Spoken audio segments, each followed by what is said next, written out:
Now, role-playing games, or RPGs, are one of the most popular of all video game genres for a reason. I mean, who among us doesn't love immersing ourselves in a rich, deep game world littered with fascinating characters and stories for dozens of hours on end? And while developers certainly know how their bread is buttered in this regard, that doesn't mean that they always just give players what they want. Sometimes they desire to try something different and toy with what the gaming audience expects. And so these 10 video games all dared to play cruel tricks on unsuspecting players, whether forcing them to confront a horrible moral dilemma, meting out an excessively harsh punishment for an honest mistake, or straight up trolling them in wildly infuriating ways. So let's take a look at them. As I'm Jules, this is WhatCulture.com, and these are 10 cruel tricks video games played on RPG players. Number 10. Choose between killing a village and killing orphans. The Witcher 3 Wild Hunt. The Witcher 3 boasts some of the most nuanced and creative mission designs in the genre, as CD Projekt Red proved in a most infuriating fashion in the quest The Whispering Hillock. The quest tasks the player with deciding the fate of the ghost in the tree, the spirit of a druid imprisoned in a large oak tree. The spirit has been disturbing the nearby citizens of the village Downwarren and is also rumoured to have caused several deaths. But the quest is designed to ensure players are put in an agonising spot either way. Complete a ritual to free the spirit and it will rescue a group of orphans from the child-eating crones, but it will also end up killing many of Downwarren's citizens afterwards. But if you kill the spirit, you save Downwarren at the cost of those poor suffering orphans who are left to be devoured by the crones. It's very much a damned if you do, damned if you don't situation, callously forcing the player to make a near impossible choice. Number 9. Killing essential NPCs leaves you unable to complete the game. The Elder Scrolls 3 Morrowind. Now, generally speaking, even the most freedom-loving video game makes it impossible for players to lock themselves out of the end game. But The Elder Scrolls 3 Morrowind is no regular game now, is it? Morrowind features a number of essential NPCs, whereby if the player kills them, the game will throw up a hilariously disapproving message.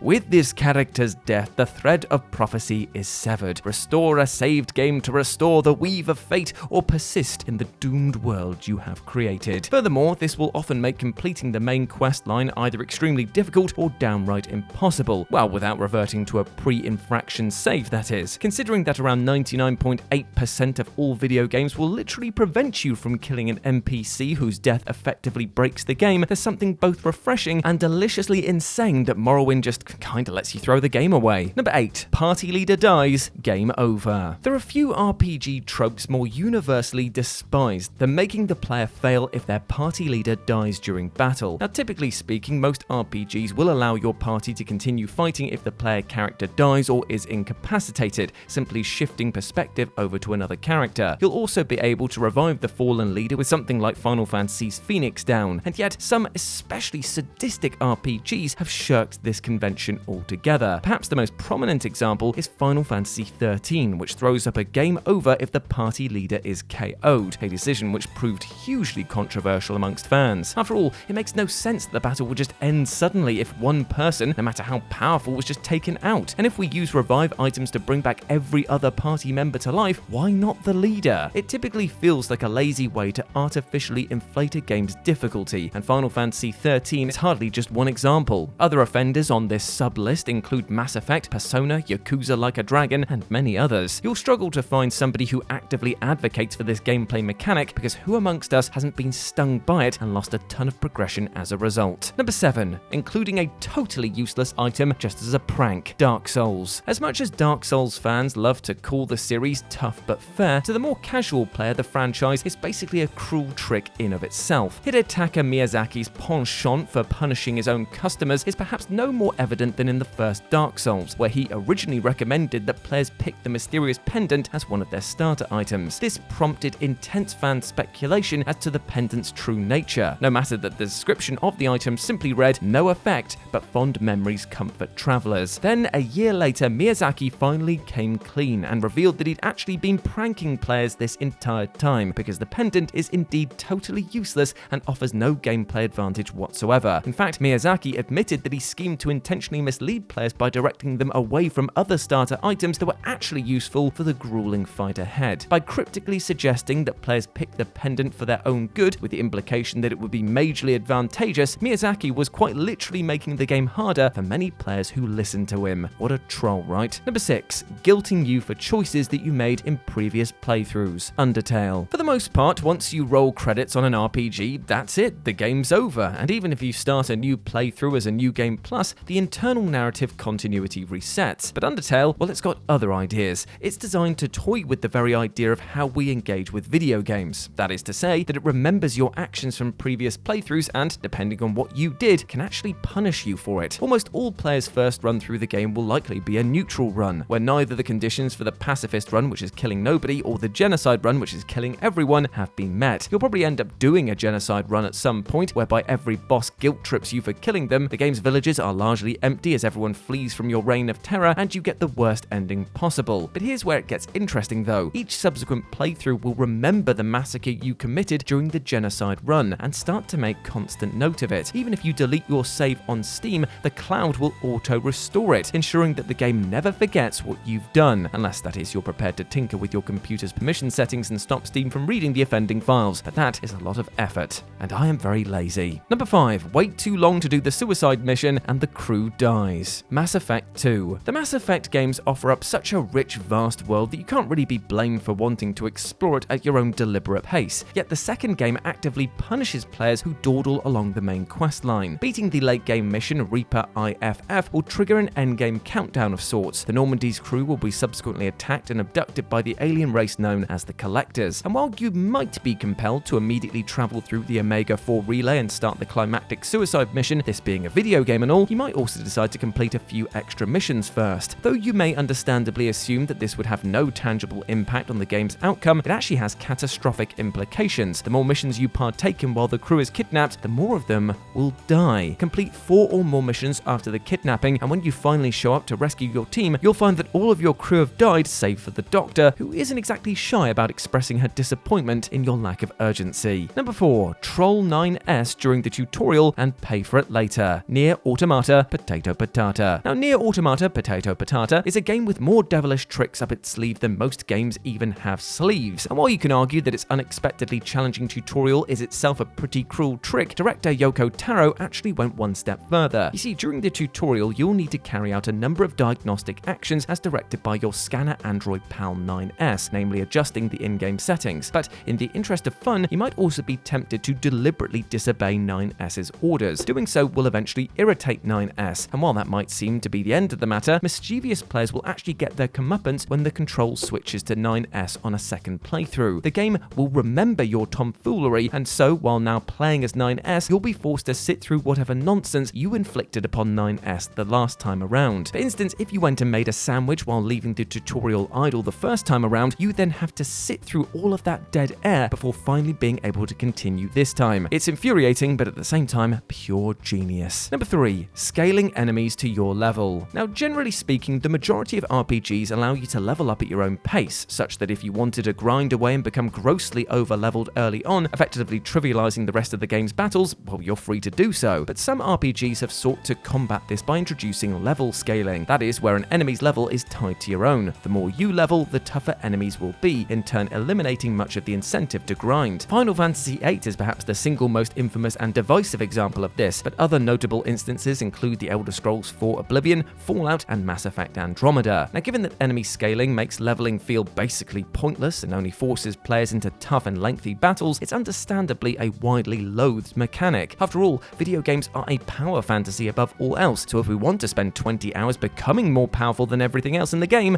please let us. Number 2, killing Erith after you've spent hours leveling her. Final Fantasy VII. There's surely no single RPG character death more iconic than that of Erith in Final Fantasy VII. Beyond the emotional devastation of seeing their beloved character suddenly cut down by Sephiroth, it's especially gutting given that players have likely spent many hours leveling her up by this point. But with there being no way to revive her following her story death, she's indeed out of your party for good. And all that time invested in building her up has now gone up in smoke. Granted, it would be disingenuous to say that training Erith was purely wasted time. I mean, her healing-based limit breaks are extremely useful during tricky boss battles prior to her demise. But let's be honest, would we have invested quite so much time and energy in her if we knew that she was going to snuff it at the end of the game's first disc? It'll certainly be interesting to see how Square Enix's ongoing remake project tackles this, with many fans speculating that they may be finally given an opportunity to prevent her death. But we'll just have to wait and see. And number 1, the baffling lack of autosaves. Persona 5. Now, Persona 5 is a fantastic fantastic RPG in a lot of ways. Yet the fact that a game released as recently as 2016 doesn't give a damn about autosave options is quite frankly an utter disgrace. For reasons that will remain forever baffling, developers P Studio offered no autosave option in the game, despite the fact that save points are quite often scarce, especially whilst battling through tricky dungeons. Due to this, it's not uncommon for players to end up losing hours of progression upon dying, which adds another intimidating barrier to entry for players who might already be turned off by the game's epic 100-hour playtime. Given that beating Persona 5 is a colossal time sink in of itself, eating up even more of the player's time with the unforgiving lack of autosave functionality feels that the developer is quite literally chastising the player, especially those with limited gaming time, and are doing so in the most pointlessly sadistic manner possible. Is it too much to ask for the game to autosave at certain points? Well, apparently so. And there we go, my friends. Those were 10 cruel tricks video games played on RPG players. I hope that you enjoyed that, and please let me know what you thought about it down in the comments section below. As always, I've been Jules. You can go follow me over on Twitter at RetroJ, but the O is a 0, or we can swing by Instagram where it's the same handle, RetroJ, but the O is a 0. But before I go, I just want to say one thing. Even though we detailed today a lot about cruel tricks played on players, I'm not going to end this video with a cruel trick. Instead, I'm going to try and pump you full of positivity, my friend, by reminding you that you